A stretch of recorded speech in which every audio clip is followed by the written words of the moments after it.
Imagine for a second that it's 1912. You're stepping aboard the most luxurious ship the world has ever seen. You're surrounded by this unprecedented wealth, and like everyone else on board, you believe with absolute certainty that this colossal vessel could never, ever sink. But, as we all know, just 4 days later, that magnificent dream turned into an absolute nightmare. Welcome to This Explainer. Today, we're diving deep into the definitive, true story of the RMS Titanic. We're going to strip away the Hollywood fiction and use pure historical evidence to separate the actual facts from the enduring myths. Part 1. Ambition and Engineering. So to really understand the ship, we have to go back to 1909 at the Harland and Wolff shipyard in Belfast. For 3 whole years, this place was the site of a truly massive engineering effort. Just try to picture the deafening sounds of giant steam engines and literally thousands of workers hammering away day in and day out. The sheer cost and the staggering physical labor required to build a vessel of this magnitude were completely unmatched, right up until our final preparations in 1912. Now, what made the Titanic so special was this incredible contrast between unprecedented luxury and hardcore industrial engineering. Inside, it was stunning. Even the third-class cabins rivaled the first-class accommodations you'd find on older ships. But the real confidence, that lay below deck, in a system of innovative, watertight compartments.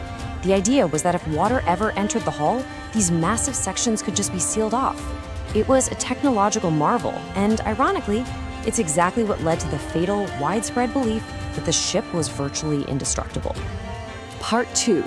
The Maiden Voyage. The journey officially kicked off in Southampton, England. From there, the massive vessel crossed the channel for a stop in Cherbourg, France, and then made one final stop in Queenstown, Ireland. Carrying famous millionaires, hopeful immigrants looking for a new life, and a massive crew led by Captain Edward Smith, the ship finally steamed out into the open Atlantic, right into unusually calm, frigid waters. Part 3. The Iceberg Collision. The night of April 14th was defined by a truly agonizing, minute-by-minute tension. First, multiple ice warnings were actually received by the wireless operators throughout the day, but the ship just maintained its high speed. Then, out in the dead calm of a moonless night, the lookout spotted an iceberg right in their path. Evasive steering was ordered immediately.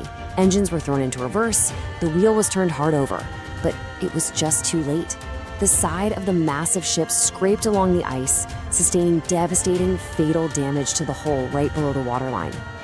Part 4. The Sinking. Freezing ocean water began breaching those forward compartments one by one, slowly pulling the bow down into the sea.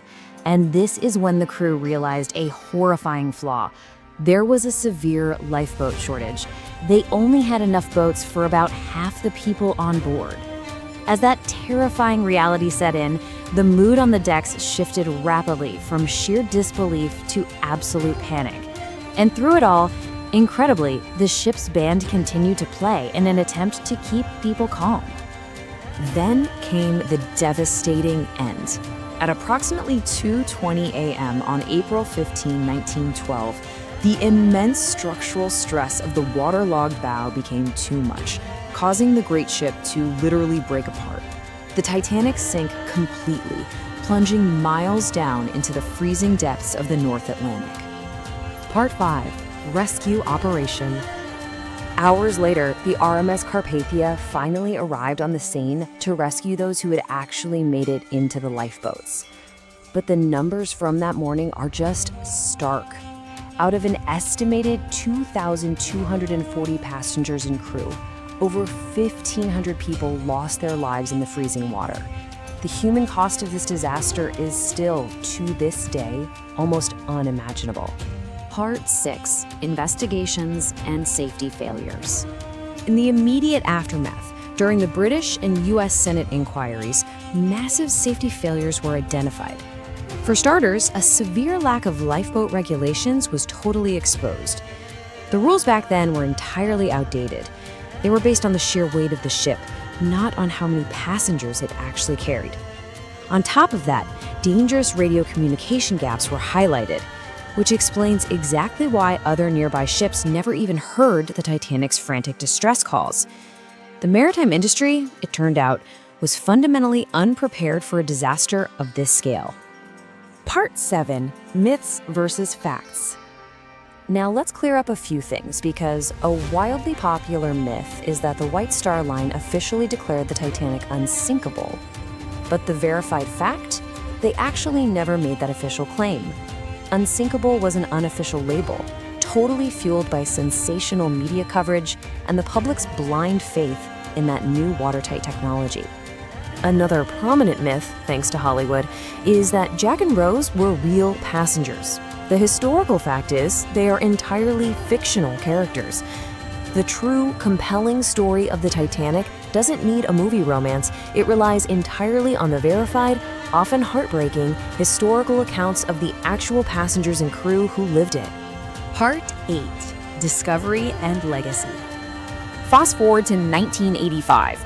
An expedition led by oceanographer Robert Ballard finally discovered the wreck, resting over 12,000 feet deep in the ocean's abyss. This was a groundbreaking discovery. It provided modern deep-sea footage and, crucially, it finally confirmed a heavily debated eyewitness detail that many had dismissed for decades. The ship had indeed split in two before sinking. But if there is any silver lining to this tragedy, it's that the disaster directly led to the SOLAS Convention, the International Convention for the Safety of Life at Sea. This landmark treaty mandated continuous 24-hour radio watches on all ships and strict requirements that lifeboats must accommodate every single person on board. Because of the Titanic, maritime travel was fundamentally reformed, saving countless lives over the last century. So, just to rapidly summarize the verified historical record, she was built in Belfast, owned by the White Star Line. She departed on April 10, 1912, under Captain Edward Smith.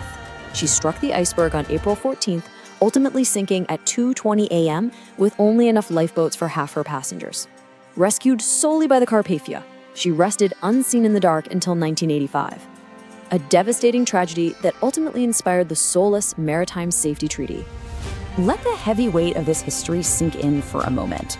More than a century later, Titanic is remembered not only as a ship, but as a timeless reminder that nature can humble even humanity's greatest achievements. It's a really sobering thought, isn't it? About ambition, about our reliance on technology, and the raw, unpredictable power of the natural world. Which leaves us with a final question. If you had boarded the Titanic in 1912, knowing its tragic fate, what do you think you would have done? Would you have frantically tried to warn everyone? Or would you have just stayed off the ship completely? I'd love to hear what you think, so drop your thoughts in the comments below. Thank you so much for joining me for this explainer, and as always, keep questioning history.